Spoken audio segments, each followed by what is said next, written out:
পরীক্ষার খাতায় কিভাবে লিখলে নম্বরটা একটু বাড়ে সেই কৌশলগুলো নিয়েই আজকে আমরা কথা বলবো। চলুন তাহলে শুরু করা যাক। আচ্ছা, এই প্রশ্নটা কি কখনো মাথায় এসছে যে একই জিনিস পড়ার পরেও, এমনকি একই উত্তর জানার পরেও রেজাল্টে এতটা পার্থক্য কেন হয়? ব্যাপারটা আসলে কি? আসল রহস্যটা কিন্তু শুধু জানায় লুকিয়ে নেই। আসল খেলাটা হলো উত্তর লেখার কৌশলে। মানে জ্ঞান থাকা এক জিনিস, আর সেই জ্ঞানকে সুন্দর করে পরীক্ষার খাতায় ফুটিয়ে তোলা, সেটা কিন্তু আরেকটা শিল্প। আর ঠিক এখানেই টপাররা অন্যদের চেয়ে এগিয়ে যায়। তো চলুন প্রথমে এই প্যারাডক্সটাই একটু বোঝার চেষ্টা করি। কেন একটা সুন্দর গোছানো খাতা পরীক্ষকের ওপর একটা ভালো প্রভাব ফেলে? এর পেছনের সাইকোলজিটা আসলে কি? ধরুন দুজন শিক্ষার্থী ক আর খ, দুজনেই উত্তরটা জানে, কিন্তু খ তার উত্তরটা খুব স্মার্টলি গুছিয়ে লিখেছে।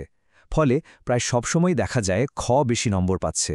কারণটা খুব সোজা, তার খাতাটা পরীক্ষকের জন্য পড়া এবং বোঝা অনেক সহজ। আর এটাই হলো মূল মন্ত্র। একজন পরীক্ষককে খাতা দেখতে যত কম কষ্ট করতে হবে, তার মেজাজ তত ভালো থাকবে। আর তার মানেই হলো নম্বরও বেশি আসার সম্ভাবনা তত বাড়বে। একটা পরিষ্কার খাতা মানেই পরীক্ষকের জন্য স্বস্তি, যা নম্বরে একটা পজিটিভ প্রভাব ফেলে। চলুন এবার কিছু একদম কাজের টিপস দেখা যাক। শুরুতেই কথা বলবো খাতাটা প্রস্তুত করা নিয়ে, কারণ শুরুটা ভালো হলে বাকিটাও গোছানো হয়। মার্জিন তো সবাই টানে, কিন্তু ঠিকভাবে কজন? সবসময় স্কেল ব্যবহার করে মোটামুটি 1 ইঞ্চি জায়গা রেখে সোজা দাগ টানতে হবে। মার্জিনটা খুব বেশি চওড়া হলে মনে হবে লেখার জায়গা কমানোর চেষ্টা করা হচ্ছে, আবার খুব চিকন হলেও দেখতে ভালো লাগে না। মোট কথা, পরিচ্ছন্নতাই আসল। এটা একটা গোল্ডেন রুল। একটা বড় প্রশ্নের উত্তর যেখানেই শেষ হোক না কেন, পরের বড় প্রশ্নটা সবসময় একটা ফ্রেশ পাতা থেকে শুরু করা উচিত। আগের পাতার নিচে একটুখানি জায়গায় নতুন প্রশ্ন শুরু করলে খাতাটা যে কি পরিমাণ অগোছালো লাগে। এবার আসি লেখার ধরনে। কিভাবে লিখলে খাতাটা পড়তে সহজ হবে আর দেখতেও সুন্দর লাগবে? একটা দারুণ ব্যাপার কি জানেন? এক পৃষ্ঠায় কত লাইন লেখা হচ্ছে সেটারও একটা প্রভাব আছে।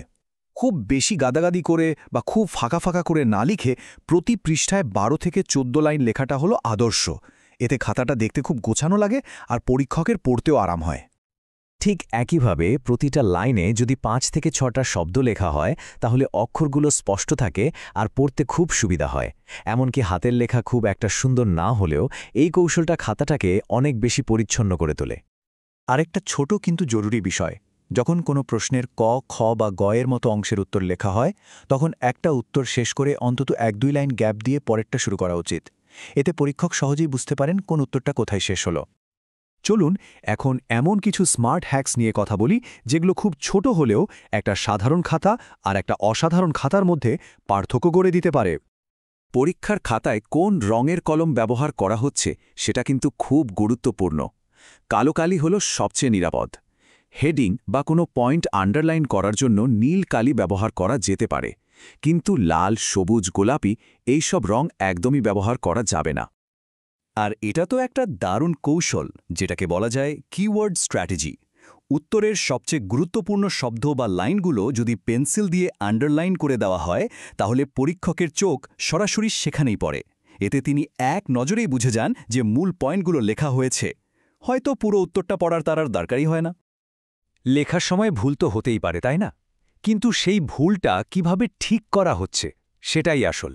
হিজিবিজি করে ঘষে মেজে না দিয়ে ভুল শব্দটাকে পেন্সিল বা কলম দিয়ে একটানে কেটে দেওয়াই সবচেয়ে ভালো উপায়। এতে খাতার পরিচ্ছন্নতা নষ্ট হয় না। অনেকেই আছেন যারা প্রশ্নের নম্বর বা শিরোনামে ফুলপাতা এঁকে আলপনা করে ফেলেন। এতে শুধু সময় নষ্ট হয় না, অনেক পরীক্ষক বিরক্ত হতে পারেন। মনে রাখতে হবে, সিম্পলিসিটি ইজ দ্য কি। পরিষ্কারভাবে লেখাই যথেষ্ট। এটা বিশেষ করে গণিত, ফিজিক্স বা অ্যাকাউন্টিংয়ের মতো বিষয়গুলোর জন্য একটা সুপার হ্যাক। সব অঙ্ক কষা শেষে ফাইনাল উত্তরটাকে একটা বক্সের মধ্যে সুন্দর করে হাইলাইট করে দিন। পরীক্ষকের উত্তর খুঁজে পেতে 1 সেকেন্ডও লাগবে না, আর নম্বরটাও সরাসরি দিয়ে দেবেন। আচ্ছা, এবার আমরা একদম শেষ পর্বে চলে এসেছি। পরীক্ষার একদম শেষের কয়েকটা মিনিটকে কিভাবে কাজে লাগানো যায় সেটাই এখন দেখব। এটা প্রায়ই হয় যে একটা উত্তর লিখতে লিখতে পাতা শেষ হয়ে যায় আর বাকিটা পরের পাতায় লিখতে হয়। এমন হলে পাতার নিচের ডান দিকে অবশ্যই পিটিও বা অপ্রিদ্রহ লিখে দিতে হবে।